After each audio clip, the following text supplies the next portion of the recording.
HT media T V کے معزز ناظرین اکرام، السلام علیکم ناظرین۔ آج ہم آپ سے حضرت امام مہدی علیہ السلام کے بارے میں بیان کریں گے۔ مسلمانوں میں حضرت امام مہدی علیہ السلام کا عقیدہ بڑا متنازع سا ہے۔ بعض علماء اور محدثین کا خیال ہے کہ یہ عقیدہ محض عقیدہ ہے، ورنہ اس کا حقیقت سے کوئی تعلق واسطہ نہیں ہے۔ ابن خلدون نے اس سے متعلق احادیث کو یہ کہہ کر رد کیا ہے کہ وہ احادیث ضعیف ہیں، تاہم یہ نظریہ مکمل طور پر درست بھی نہیں ہے۔ اس قسم کی کچھ احادیث ضعیف ضرور ہیں، تاہم حضرت امام مہدی علیہ السلام کے بارے میں صحاح ستہ کی کتابوں ابو داؤد، ابن ماجہ، سنن نسائی اور ترمذی میں کئی احادیث موجود ہیں جن سے ثابت ہوتا ہے کہ حضرت امام مہدی علیہ السلام کا ظہور آخر کار ہو کر رہے گا۔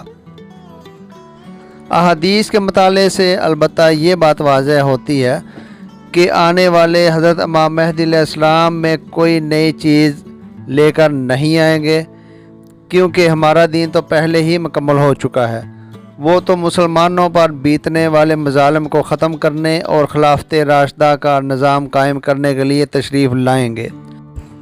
حضرت امام مہدی علیہ السلام کی خصوصیات میں سے چند درج ذیل ہوں گے کہ وہ پرامن حالات میں نہیں بلکہ دنیا میں برپا رہنے والی جنگوں کے پس منظر میں سامنے آئیں گے۔ سیدنا علی بن ابی طالب رضی اللہ تعالی عنہ حضرت نبی اکرم صلی اللہ علیہ وآلہ وسلم سے روایت کرتے ہیں کہ دنیا کا صرف ایک دن باقی رہ جائے گا کہ اللہ تعالیٰ میرے خاندان میں سے ایک فرد کو اٹھائے گا جو زمین سے انصاف کو اس طرح بھر دے گا جس طرح اسے فساد سے بھر دیا گیا تھا۔ ابو داؤد۔ آپ صلی اللہ علیہ وآلہ وسلم نے فرمایا کہ امام مہدی علیہ السلام میری نسل میں سے ہوں گے، ان کا نام میرے نام پر اور ان کے والد کا نام میرے والد کے نام پر ہوگا۔ عمر 51 یا 52 سال ہوگی اور وہ لوگوں پر 7 سال تک حکمرانی کریں گے۔ ابو داؤد۔ امام مہدی علیہ السلام کی پیشانی چوڑی اور ناک چیل کی چونچ کی طرح ہوگی۔ ابو داؤد، ترمذی۔ حضرت امام مہدی علیہ السلام کا ظہور سعودی عرب کے 2 شہروں کے درمیان خانہ جنگی کے دوران ہوگا۔ ابو داؤد۔ ابتداً انہیں خود پتہ نہ ہوگا کہ وہ امام مہدی ہیں۔ امام مہدی اپنے دور کی ٹیکنالوجی اور سائنسی ترقی سے پوری طرح بہرہ بر ہوں گے۔ دنیا کے لوگ عموماً اور مسلمان خصوصاً اس دور میں جن مسائل سے دوچار ہوں گے، ان مسائل کا امام مہدی علیہ السلام کو مکمل ادراک ہوگا۔ لوگ سمجھتے ہیں کہ امام مہدی علیہ السلام کوئی اگلے وقتوں کے مولوی ٹائپ آدمی ہوں گے، مگر امام مہدی علیہ السلام کا معاملہ اس کے بالکل برعکس نظر آتا ہے، اور اندازہ ہے کہ آنے والے اپنے دور کے مطابق جدید دور کا لیڈر ہوگا اور وقت کے تمام علوم جدیدہ پر اسے مکمل طور پر دسترس حاصل ہوگی، اور سیاسی تدبر اور جنگی مہارت کے باعث وہ تمام دنیا پر اپنا سکہ جمائے گا۔ ایک روایت میں ہے کہ حضرت امام مہدی علیہ السلام 7 پرچموں والے لوگوں سے جنگ کریں گے۔ یہاں 7 پرچموں والے لوگوں سے مراد آج کی G7 بھی ہو سکتی ہے، جن میں برطانیہ، امریکہ، کینیڈا، جرمنی، فرانس، اٹلی اور جاپان شامل ہے۔ منافقین عیسائی اور یہودی دجال کا خطاب دیں گے، لیکن امام مہدی علیہ السلام کی حکمت اور تدبر کی وجہ سے دشمنان اسلام کو سخت جانی اور مالی نقصان پہنچے گا، اور ان گنت سائنسی و جنگی سامان رکھنے کے باوجود وہ دن بدن مایوسی کا شکار ہوتے جائیں گے۔ دجال کچھ اس طرح کا رویہ اختیار کرے گا کہ ہر دھوکے باز، ظالم اور اقتدار کے بھوکے افراد اسے اپنا نجات دہندہ سمجھ لیں گے۔ منافق مسلمان اس موقع پر ان کا ساتھ چھوڑ دیں گے، اس طرح جس طرح انہوں نے کبھی حضرت امام حسین علیہ السلام اور حضرت عبداللہ بن زبیر رضی اللہ تعالیٰ عنہ کا ساتھ چھوڑا تھا۔ ان کے ساتھ بے وفائی کا سلسلہ اسی طرح جاری رہے گا یہاں تک کہ مسجد عیسیٰ میں اسی طرح ان کا محاصرہ کر لیا جائے گا۔ یہ مسجد دمشق میں آج بھی موجود ہے۔ اس موقع پر حضرت عیسیٰ علیہ السلام آسمان سے اتریں گے اور تمام ملت کفر کو شکست فاش دیں گے۔ حضرت ابو ہریرہ رضی اللہ تعالیٰ عنہ سے روایت ہے کہ آپ صلی اللہ علیہ وآلہ وسلم نے فرمایا کہ کالے جھنڈوں والے خراسان سے آئیں گے جنہیں کوئی بھی پسپا نہ کر سکے گا، یعنی کوئی شکست نہ دے سکے گا، یہاں تک کہ وہ اپنے پرچم یروشلم اسرائیل پر لہرا دیں گے۔ ابن ماجہ۔ آپ صلی اللہ علیہ وسلم نے فرمایا کہ دشمنان اسلام تمہیں اس عظیم پیمانے پر قتل کریں گے کہ اس سے پہلے تمہیں اس پیمانے پر کسی نے قتل نہیں کیا ہوگا۔ پھر آپ صلی اللہ علیہ وسلم نے فرمایا کہ پھر تم اسے یعنی حضرت امام مہدی علیہ السلام کو دیکھو تو فوراً ان کی بیعت کر لو، خواہ تمہیں برف پر سے گھسٹ کر ہی کیوں نہ جانا پڑے، کیونکہ وہ اللہ کا خلیفہ ہوگا۔ ابن ماجہ۔ مسلمانوں کے خلاف خوفناک صلیبی جنگ امام مہدی علیہ السلام کے ظہور کے وقت ہی ہوگی، اور اس کے اثرات امت مسلمہ پر عموماً اور عرب ممالک پر خصوصاً بہت گہرے پڑیں گے۔ نبی اکرم صلی اللہ علیہ وسلم نے فرمایا کہ مدینہ اس وقت تباہ ہو رہا ہوگا جبکہ یروشلم پھل پھول رہا ہوگا۔ ابو داؤد۔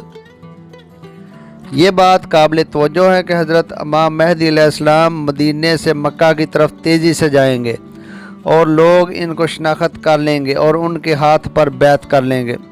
مدینہ سے ان کی ہجرت شاید اسی وجہ سے ہوگی کہ مفاد پرست شخصیات ان کو شہید کرنے کی کوشش کریں گی، جیسا کہ انہوں نے آپ صلی اللہ علیہ وسلم کو شہید اور حضرت عمر بن عبدالعزیز کو زہر دے کر شہید کرنے کی کوشش کی تھی۔ شروع میں تو امام مہدی علیہ السلام بیعت سے انکار کریں گے کیونکہ اپنے بارے میں انہیں خصوصی ذمہ داریوں کا پتہ نہ ہوگا، مگر مسلمانوں کے پرزور اصرار پر وہ بیعت پر آمادہ ہو جائیں گے، جس کے بعد مسلمان اپنے ان خوابوں کو تعبیر پاتا ہوا دیکھیں گے جنہیں وہ صدیوں سے پامال ہوتا ہوا دیکھتے چلے آ رہے ہیں۔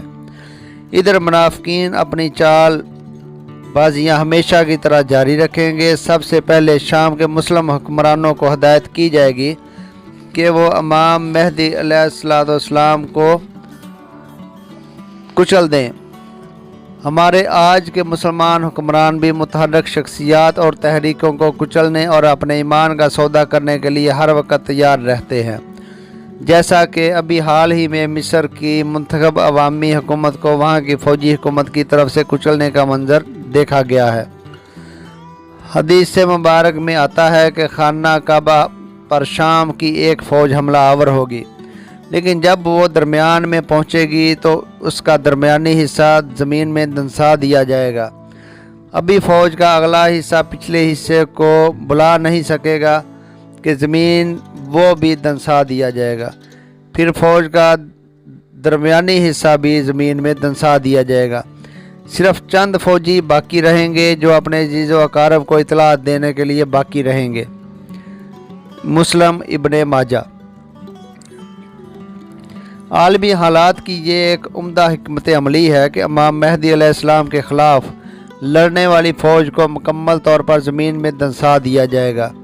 برسر اقتدار آنے کے بعد حضرت امام مہدی علیہ السلام معاملات کو سنبھالیں گے، فوج اور حکومت کو درست کریں گے، دیانتدار لوگوں کو حکومت میں شامل کریں گے اور عام لوگوں کو مالا مال کریں گے۔ ظاہر ہے کہ اس تمام معاملے کے لیے ان کو ایک خاص مدت درکار ہوگی۔ یہی وجہ ہے کہ مخالف لشکر کو اللہ تعالیٰ اس سے قبل ہی دنسا دے گا۔ یہی وہ واقعہ ہے جب رونما ہوتے ہی تمام دنیا پر آشکار ہو جائے گا کہ حضرت امام مہدی علیہ السلام کا ظہور ہو چکا ہے، تو پھر لوگ جوک در جوک امام مہدی علیہ السلام کی طرف جائیں گے اور ان سے بیعت کریں گے۔ اس شکست کا ایک اور حوصلہ افزا پہلو یہ بھی ہے کہ تیل کے ذخائر کا مکمل قبضہ حضرت امام مہدی علیہ السلام کے ہاتھوں میں آ جائے گا۔ عالمی منڈی میں تیل نایاب ہونا شروع ہو جائے گا، نتیجہ میں مغربی معیشت زوال کا شکار ہوگی اور مغربی لوگ اپنی عیاشیانہ زندگی کو بدلنے پر مجبور ہو جائیں گے، جیسا کہ 1972-73 کے دوران شاہ فیصل شہید نے کر کے دکھایا تھا۔ مگر عرب کے حکمران اس ضمن میں بزدل ثابت ہوئے۔